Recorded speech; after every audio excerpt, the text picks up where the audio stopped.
At Gold Invest. I've been in the real estate industry for over 25 years. I know I look 25, so that's okay. But it is a true fact. I find it hard to believe that. My father was in real estate 50 years, so it's in the blood. It's something that I've always done, something that I love. I've also had a mortgage brokering business, so I understand finance, very well, and I understand construction, business, and all the finance side, and also financial planning. So, which I don't trade as a financial planner, but it's in my blood. It's a passion, and one of the reasons why, as a real estate agent, I chose to specialise in investment is because, as looking up and looking at other real estate agents, they really had no. I'm not putting down other real estate agents, but they didn't have the skills in place to actually look at investment properties and go, wow. And give the guidance right. I was here, I'm selling a property, I don't care really what it was, and they sell it, okay? And that's fine, because that's their job, because they're getting paid by the vendor, okay, to do that, and I understand that, and that's a good, that's what they do. But when you come to Gold Invest, when you come to us, we actually sit down with you, and that's the last thing on our mind is the property. It's about you, and I'm going to talk about that a little bit further. But what I'm going to do firstly is just talk about why should you invest and the economic confidence that you need to have of what has happened in the last 200 years, because you have to base all your information about statistics and where are we going in the future? What is the economic climate looking like? Let's look at this. Also, as Jason said, mine's a lot smaller than Jason's disclaimer. He's an accountant though. So, look, it isn't financial advice, it's general information only, okay? This is a guide to give you. We've got a pool of experts. Jason and myself, we will rely on other people to give you that advice too for the specific specialised information. So what I do is give you a guide, and then we work very well with accountants. And we'll show you later how that happens. We also work well with mortgage brokers or solicitors. Any of your trusted advisors, we actually work really, really well. That's what we prefer to do, because we want you to have the right, like Jason was saying, the right structure in place, the right tax planning. Really, really important, because the amount of people that make mistakes, Jason, I'm sure if we talked about the mistakes that people make, would shock you, especially when you look at the long term. Do you remember him saying, looking at the long term? What is the end thing that I want to achieve out of this? That is really the most important thing, is that can cost you one little silly decision, or a decision of not finding out the research or not having someone help you understand that can cost you thousands. Adelaide really is still the best state to buy in. It's still got some growth. It's exciting. Look at Sydney, Melbourne, and all these other places. It's for a first-time buyer or for an investor, it's still okay. When you go to Sydney and you're trying to spend, $1 million or 800,000, around in the middle of Sydney, you start looking at yields. It's just tough. It's tough for investors to get to the next level. We're still at a time, Adelaide, where you can build a portfolio. Now, if any of you are smart, if you can look at the graphs and look at what's happening in other states, we'll just talk about Australia. We can talk about the world later. If we look about what the growth is happening in Adelaide, guys, I'll explain also how that works. These are the things that that inspire Adelaide, or inspire the state, or inspire the country as well, but inspire the state to really go forward. The government, resource mining. We still have the biggest mining deposits in the whole world. Like Australia, South Australia, forget about Australia. South Australia, I know we have this going on, this happens, right? We're taking people out of employment, doing this, but the truth is, we've got the richest deposits in the world in our little South Australia. So, yeah, it's going to have their peaks and troughs, and blue scope and all this. There's all these things happening, right? But they all get back, they bounce back, they find something, and off they go. There's a war. We're South Australia. Australia is always going to be financially secure, mainly because of that. That is our golden ticket for a country, for our economy. It's amazing. Our defence contracts, now, there's 6,000 coming down to South Australia. Coming to South Australia. Now, not to mention, they're coming down to the Edinburgh base. Now, we've also got the new submarine corps coming down, the submarine. What's that going to happen to areas around there and to these guys are on incredible money building submarines. They're the best minds in the world coming down with the technology of building these submarines. They're on an amazing amount of money. It is going to create a little spike in economy for us in South Australia. And it's, you know, I've got things like Holden's happening and things like that. This for South Australia, for jobs and for money that they spend in the businesses. It is such a fantastic opportunity for South Australia. You wait and see what happens. You know, it's always happening. Population growth, really, really important, because population growth is the key to a city's vibe. Okay. Now Adelaide has always had a steady population growth, and we do look at that. We look at the population growth. We look at the suburb growth. We look at, and we'll go into that further too. But that's really important to know what is the plans for the government with their immigration, with their with the population growth, with their education. The next one is education. With the Chinese are coming in. It's fantastic. They're bringing strength in the economy, fantastic food, great women. No, but that's true. It's fantastic. The multicultural part of that's happening in Australia is absolutely fantastic. And the amount of money that's coming in from the way that the Australian plan is something we should embrace, because it is exciting. Because we're making Australia stronger. It's fantastic. The government had a 30-year plan.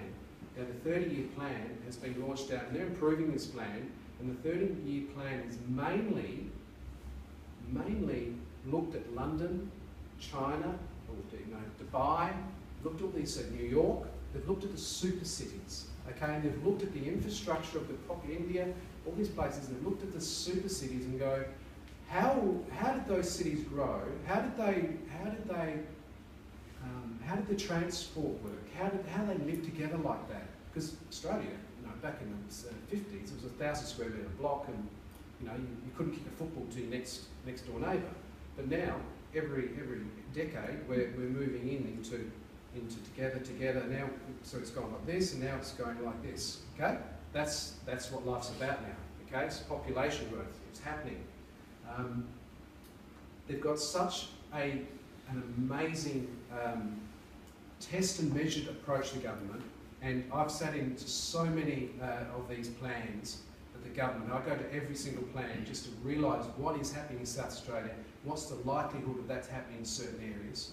And it's things like businesses like the Audis, and they don't spend multi-millions of dollars coming to South Australia doing 50 branches in South Australia. They haven't done their research, right?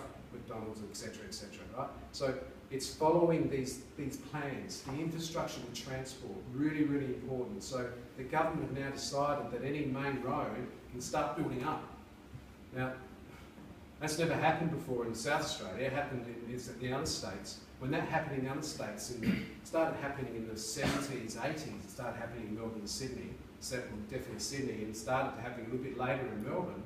What had happened is that this fluctuation, people started bringing richness into the suburb. Population grew, and it's just a very successful model of having people in close. But you need good transport.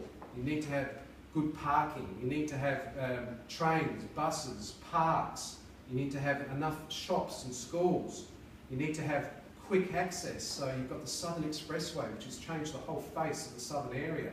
I don't think if people understand how much that has changed South Australia, just that little Southern Expressway. And they tested and measured, they've changed it, they've added, they've now going two ways. It's a really exciting stuff. And people that used to take them almost an hour to get there can get here in 20 minutes. That's just amazing. Think about that for travelling, for lifestyle, it's a great thing. Now we're looking at the northern. Everyone's seeing what's happening with South Road. That is incredible. I mean, the millions and millions of dollars that's happening for the state is incredible. And that's just making us stronger. That is just going to make all of the access, all of the the life easy where people can live. That's what it's about, creating a special place to live. That's what these things are doing. I don't know if everyone saw the new thing that's happening in Glenelg. We're spending multi-million dollars down at Glenelg with aquariums, with day spas, with the jetties turning into a restaurant. Like it's crazy stuff that's happening in the next 20 years, 30 years. But the next 20 years is amazing. The next 30 years is incredible. So these are the exciting. The reason why I say this, that's great. That's great. It took us 50 years to get a building, you know, a Bank SA building happening. What's it called now? The Westpac Centre. You know, we've come a long way. Now South Australia, or Australia, is now almost equal to a lot of the other countries. We're really, really working it out, learning. We're learning from other people. So really, really important to give you that confidence. That's when you're investing. What you want to do is that you want to know that when you buy something, that it's going to go up. You know, I remember when I brought up one of my first properties, it was in the high 80s, low 90s, and 10 years it didn't have any growth, and I was really worried. I was going, wow, what is real estate? And this property wasn't growing. But then, bang! And then I realised before that, you know, bang, and then bang, and it stops, and bang, and this is how it goes. And I'll explain to you why and how that goes. Now, this is not everything's wine and roses, or you know, champagne or lollipops, because this is the scary thing. And Jason covered a little bit about this, is having a plan. And I'm going to go into that because most people plan their most people plan their birthdays or their 21st or their 50th more than their whole lives. And I'm going to tell you how disturbing that is, because if you have not done a check on where you're going to end up, you're going to end up with one of these statistics. And I'll tell you right now, I don't know who you know that's retiring, but it's pretty bad out there. And if you don't take note, and if you don't really understand what you're going to end up with, you better make some changes quickly while you can. And it's not too late for anybody, okay? Because there's always, as Jason would say, there's always different risk levels you can go at, okay, to try to reach your goals, okay? So don't worry about that. Everything can be designed to suit your comfortability, okay? Here it is here. So this is facts, okay? So according to Westpac, the retirement standard is 50 grand a year about that it will take to retire, okay? At the moment it's about, I think, about 35, okay? But that's going to be 50 years by the time we retire. Now, it used to be 65 for retirement age. It used to be 60, it's gone 65. Now it's predicted it's going to be 75. Not 60 or 65 or 70, 75. Now, I don't know if you know anyone knows, there's no one here 75, but you know, when you turn 75, you don't really want to think about working. At 65, that is going to be the thing of the past. Now, you think, why is that the thing of the past? It's because people have not planned for their retirement. You have no choice, ladies and gentlemen. You have no choice unless you've planned or got a very good plan in place. 30% of retirees, and that's a lot, between the age of 45 and 50, didn't plan to retire. Now you think about all the people you know, your family, your friends, I hate to say it, can be death. We're talking 45 to 50, we're not talking anything crazy at this point. We're talking knee reconstructions. Imagine if you're a plumber or a tiler and you've got a knee reconstruction. Pretty, what are you going to do, okay? You're talking about anything that, divorce, right?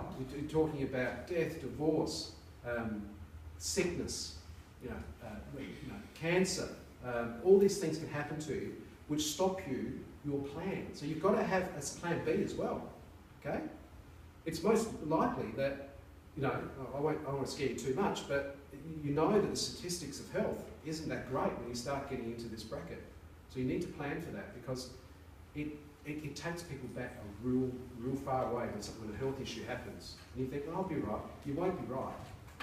You won't be right, because we're running out of retirement places now. I think I was with Cheryl actually from Rock Solid. We went to a Renewal SA a seminar actually, just mentioning that, and they were talking about all their housing trust, and they're reconstructing all that because they believe that there's some real trouble with more the older people trying to retire and find housing rather